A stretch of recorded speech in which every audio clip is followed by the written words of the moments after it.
candidate who reminds me of the symbol of his party, the circus elephant, his head full of ivory, a long memory and no vision, and you have seen elephants being led around the circus ring. They grab the tail of the elephant in front of them. And the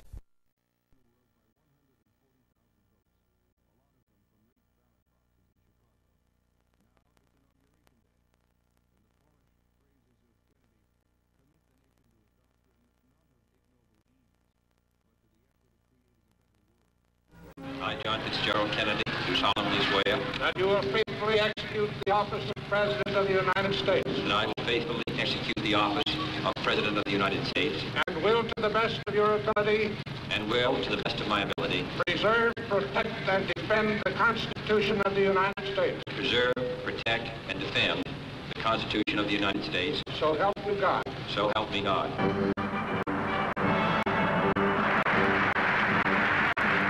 Let the word go forth from this time and place to friend and foe alike that the torch has been passed to a new generation of Americans born in this century, tempered by war, disciplined by a hard and bitter peace, proud of our ancient heritage, and unwilling to witness or permit the slow undoing of those human rights to which this nation has always been committed and to which we are committed today at home and around the world.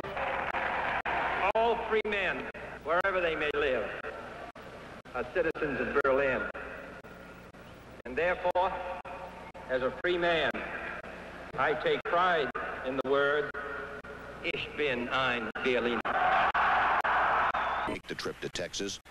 There, he had hoped to reconcile differences between two factions of the state's Democratic Party, as well as drum up political support in a state that he had barely carried back in 1960. Kennedy, in fact, had felt the visit to be so crucial to his re-election chances that he persuaded his wife, Jacqueline, to accompany him.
My name is William Cooper.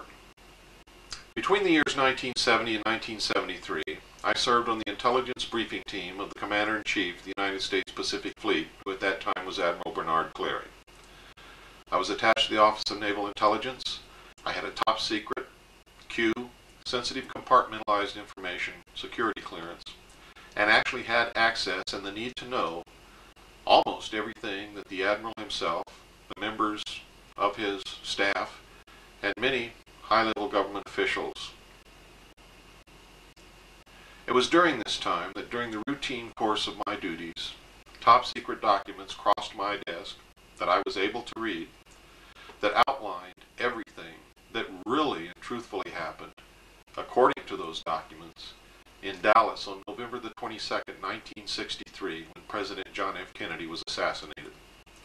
According to these top-secret documents, the intelligence community and the national security apparatus considered John F. Kennedy to be a threat to the national security. It did not explain what this meant.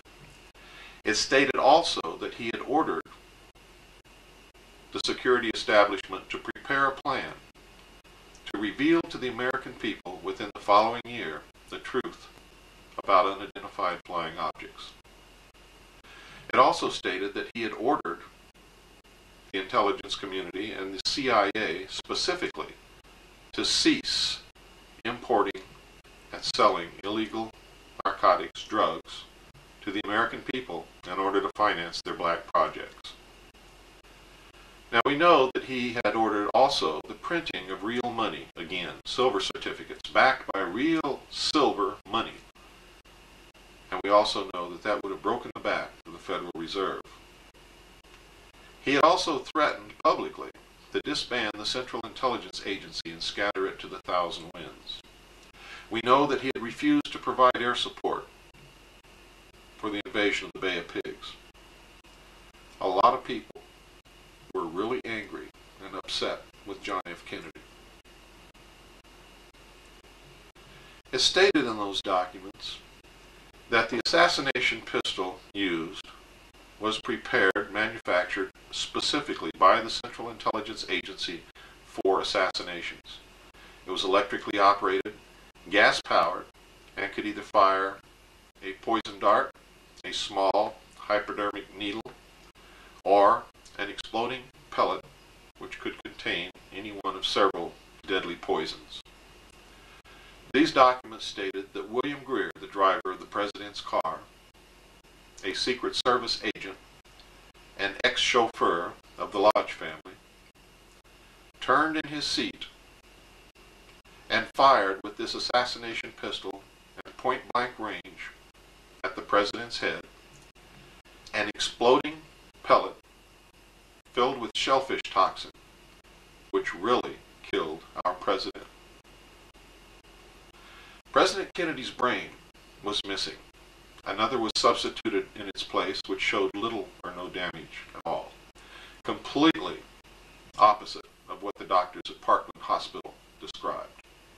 The documents that I read said that President Kennedy's body was taken out of the casket on the plane and actually arrived at Bethesda Naval Hospital a full 30 minutes before the empty casket that the public television cameras and Mrs. Kennedy accompanied. It stated that when the autopsy was performed, they found that the brain had already been severed at the spinal cord and showed little or no damage whatsoever. This has since been confirmed by independent investigators other than me. But I can prove that as far back as 1972, I told all of these details to several other people, one of whom I have disclosed publicly already. In this film you're going to see, this film narrated by a man named Lars Hansen, the film that he claims that he prepared and discovered. We really haven't gotten to the bottom of that yet. You're going to see this act, but this is a poor film. Watch closely. Keep your eyes on the driver. Remember, if you want to see who murdered a man, don't watch the man being murdered. Look around. In this instance, keep your eyes on the driver. Now, if you don't see it in this section of the film, you're going to see a better film after this, at some point. And then, before this